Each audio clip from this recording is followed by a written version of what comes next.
Hello મિત્રો, આપણે આ રીતે એક સાથે દરિયામાં સિક્વન્સ કઈ રીતે પાડવી અને આ રીતે એક છોડીને એક સિક્વન્સ કઈ રીતે પાડવી એ આજે શીખવાનું છે. ઘણા નવા શીખેલા ડિઝાઇનરો છે એને ખ્યાલ નથી, જે જૂના શીખેલા છે એને ખ્યાલ છે કે એક સાથે કઈ રીતે સિક્વન્સ પડે છે.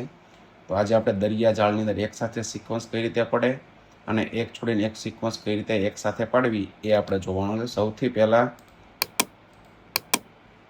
આપણે એક દરિયો બનાવી લઈશું. સિંગલ રનની અંદર પાડવી છે. આ દરિયાની અંદર લેન્થ આપણે સેટ કરી દેવાની છે.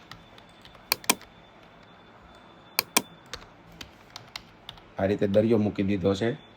આની અંદર આપણે એક સાથે બધી સિક્વન્સ પાડી. તો ઘણા ડિઝાઇનરો શું કરે છે કે અત્યારે આ 3 mm સિક્વન્સ ઓન કરી દીધી છે, એક સિક્વન્સ એક્સથી પાડે છે. આ રીતે આપણે એક સિક્વન્સ પાડવાની જરૂર નથી, એક સાથે બધી સિક્વન્સ પાડવી છે.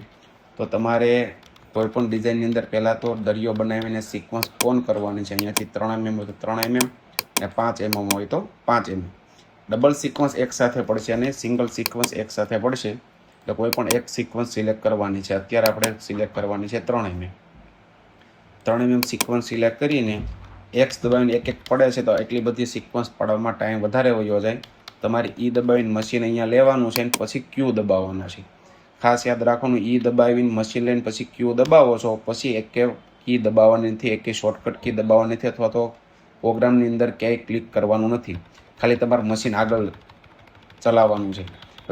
આ રીતને પિંક કલર થાય. ઘણામાં વ્હાઇટ કલરની એવી લાઈન થઈ જતી છે અને ઘણામાં પિંક કલરની થઈ જતી છે. તો એ જેટલામાં સિક્વન્સ પાડવી છે એટલામાં આ રીતે ચલાવી દેવાની છે. પ્લસથી ચલાવો તો જલ્દી ચાલી જાય, અથવા એક સ્ટીચ અથવા 10 સ્ટીચ આગળ ચલાવીને તમારે જેટલામાં સિક્વન્સ પાડવી છે એટલામાં આ પિંક કલર થઈ જવો પડે, અથવા તો ઘણા પ્રોગ્રામની અંદર વ્હાઇટ થઈ જશે. 2006 છે તો એની અંદર વ્હાઇટ કલર થઈ જશે. આ કલર થાય છે પછી તમારે સ્પેસ બાર દબાવવાનો છે. સ્પેસ બાર દબાવશો એટલે એક સાથે બધી સિક્વન્સ પડે છે. ખાસ યાદ રાખવાનું છે કે એક્સથી સિક્વન્સ પડશે અને સ્પેસ બાર દબાવવાનું છે. ફરી એકવાર જોઈ લો, ઈ દબાવીને મશીન અહીંયા લેવાનું છે. આ કલરનો પિંક કલરની બધી લાઈન થઈ જાય પછી સ્પેસ બાર દબાવવાનું છે. સ્પેસ બાર દબાવશો એ બધી સિક્વન્સ ઓટોમેટિક પડી જશે. હવે એક છોડીને એક પાડવી છે તમારે, તો એની અંદર એવો કંઈ ટૂલ્સ આવતો નથી એક છોડીને એક, પણ એની માટે જુગાડ કરેલો છે. તમારે એક છોડીને એક સિક્વન્સ પાડવી છે તો સૌથી પહેલાં તમારે દરિયો બનાવી દેવાનો.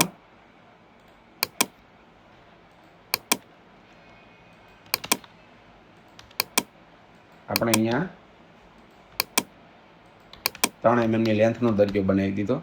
હવે આમાં આપણે એક છોડીને એક સિક્વન્સ પાડવી છે તો સૌથી પહેલાં કરવાનું શું છે, તમારે હવે કેટલા સ્ટીચમાં એક છોડીને એક પડેલી છે, 2.5 સ્ટીચમાં એક છોડીને એક પડેલી હોય તો અહીંયા તમારે લેન્થ રાખવાની છે 5 mm ની, બરાબર છે.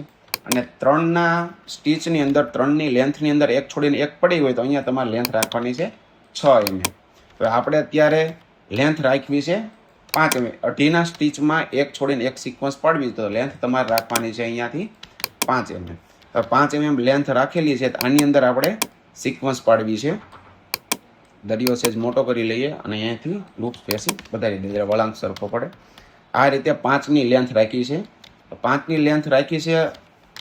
તમે આગળ દરિયાની અંદર એક સાથે સિક્વન્સ કઈ રીતે પડે એ તમે જોઈ, આની અંદર આપણે સિક્વન્સ કઈ રીતે પડે છે એ તમે જોઈ.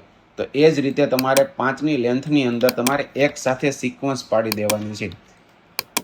આ રીતે તમારે એક સાથે સિક્વન્સ પાડી દે. અહીંયા સિક્વન્સ ઓન નથી એટલે તમારે નથી બતાવતા. અહીંયા સિક્વન્સ પહેલાં તમારે ઓન કરી દેવાની છે. અહીંયાથી સિક્વન્સ ઓન કરી છે.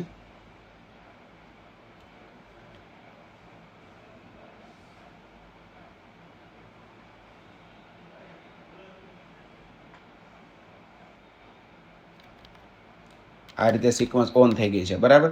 હવે આ બધી સિક્વન્સ બધા સ્ટીચમાં લાગટ પડેલી છે, એક છોડીને એક પડેલી નથી. તો એની માટે હવે શું કરવાનું, આ લેન્થ આપણે રાખી હતી 5 mm ની અને 2.5ના સ્ટીચમાં એક મૂકીને એક પડવી દીધી, એટલે આ સિક્વન્સ અને આ સિક્વન્સ વચ્ચે 5 mm નો ગેપ હશે, બરાબર છે. તો કરવાનું શું છે, તમારે 5 mm નો ગેપ છે, અહીંયા તમારે 2.5 અને મિનિમમ લેન્થમાં 2.5 કરી દેવાનું છે. એટલે બધા બે સિક્વન્સ એક્ઝેક્ટ બે સિક્વન્સની વચ્ચે સ્ટીચ પડે. અમુક જગ્યાએ ડબલ સિક્વન્સ ભેગી થઈ જાય પણ એવું ક્યારેક જ થશે, બાકી બધી જગ્યાએ એક છોડીને એક સિક્વન્સ થઈ ગઈ છે. હવે જો 3ના લેન્થમાં તમારે એ રીતે હોય છે તો દરિયો બનાવવાનો છે. 3ના લેન્થમાં 1 છોડીને 1 પાડેલી હોય તો દરિયો બનાવીને 6ની લેન્થ રાખવાની છે. જેટલા સ્ટીચમાં 1 છોડીને 1 સિક્વન્સ પાડેલી એની કરતાં ડબલ લેન્થ તમારે રાખવાની છે. અહીંયા આપણે 6ની લેન્થ રાખી, આ રીતે 6ની લેન્થ રાખી દીધી, કેમ કે 3ના સ્ટીચમાં 1 છોડીને 1 પડેલી છે. તો આપણે પહેલાં એક સાથે બધી સિક્વન્સ પાડી દઈશું. સિલેક્ટ કરીને અહીંયા પહેલાં સિક્વન્સ ઓન રાખવાની છે. બધી સિક્વન્સ પાડી દીધી. આ રીતે ઈ દબાઈને મશીન લેવાનું છે ને સ્પેસ બાર દબાવી દેવાનું છે. ક્યુ આપણે આગળ આરની અંદર દબાવેલો જ હતો એટલે સ્પેસ બાર જ ખાલી દબાવવાનું થયું. આ રીતે તમારે બે સિક્વન્સની વચ્ચે સ્ટીચ પાડવો છે. આ 6ની લેન્થ છે, અહીંયા આપણે 3 અને અહીંયા મિનિમમ લેન્થમાં 3 કરી દેવાની, બધે એક સરખે. અમુક જગ્યાએ ભાગ્યે જ આ સિક્વન્સ 1000 સિક્વન્સ એમાંથી 2 થી 5 જગ્યાએ ખાલી એવું હશે, 2 થી 3 જગ્યાએ કે આ રીતે ડબલ સ્ટીચ પડશે. બાકી બધી જગ્યાએ તમારે 1 છોડીને 1 પડી જાય. વળાંક સરખો નહીં હોય એવું હશે તો ત્યારે જ એવું થશે. બાકી બધી જગ્યાએ 1 છોડીને 1 સિક્વન્સ પડી જશે. તો આ રીતે તમારે સિક્વન્સ એક સાથે કઈ રીતે પાડવી અથવા તો 1 છોડીને 1 કઈ રીતે પાડવી એ આની અંદર તમે ઇઝીલી કરી શકો. બાકી દરિયાની અંદર તમારે 1 છોડીને 1 પાડવી તો 1 દબાવતું જવાનું, 2 સ્ટીચ આગળ હાલતું જવાનું, એ રીતે ડબલ ટાઈમ હોય છે. એની કરતાં 5% ટાઈમની અંદર તમે બધી સિક્વન્સ પાડી શકો. આ દરિયાની અંદર એક સાથે સિક્વન્સ પાડી તો સ્પેસ બારથી તમે પાડી શકો છો. 6ની અંદર સેમ ટ્રીક યુઝ થાય છે, પણ એની અંદર એ વસ્તુ થાય છે ટી દબાવશો ને તો સિક્વન્સ બતાવશે. ઘાટા સ્ટીચમાં સિક્વન્સ બતાવતા નથી. મશીનમાં તો સિક્વન્સ પડે જ છે, પણ ઘાટા સ્ટીચ છે તો સિક્વન્સ બતાવશે, અને ટી દબાવેલો છે આછા સ્ટીચ તો સિક્વન્સ બતાવશે. એટલે E4 અને 2006 બંનેની અંદર આ યુઝ થાય છે.